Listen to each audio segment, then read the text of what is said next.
Allez, on va faire la dernière question, il me semble, hein. Cette valeur est-elle cohérente avec celle trouvée aux questions de la partie 2? D'accord. Identifier le vocabulaire inconnu. Cohérente, ça veut dire que c'est en harmonie, que en fait, pour le coup, ça sera la même chose, hein. Reformuler la problématique, hein. La valeur obtenue en la question 3.2 est-elle la même avec celle trouvée à 1.4 ou 1.5, ou éventuellement y a-t-il une petite différence?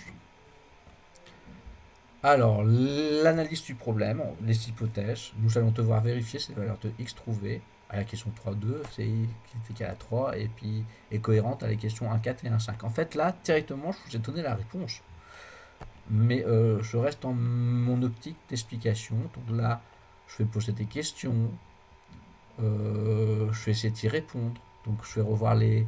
Là, pour le coup, puis-je trouver des informations dans l'exercice 1.4 et 1.5, euh, dans la dernière question. D'accord. Bon, maintenant, on va faire la mise en pratique de la démarche. Donc dans la question 1.4, avec Excel et avec GeoGebra, j'avais trouvé x est égal à 3. Dans la question 3.2, nous avons obtenu x est égal à 3. Donc, pour le coup, hein, je sais même pas l'arrondi, là, ça sert à rien, les arrondis. On va juste analyser la cohérence des résultats, et on voit que c'est exactement les mêmes valeurs. D'accord.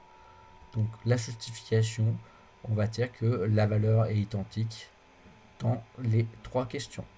En conclusion, en comparant les valeurs de x obtenues dans les questions 1, 4 et 1, 5 et 3, 2, nous constatons que la valeur est de 3. Donc, c'est complètement cohérent.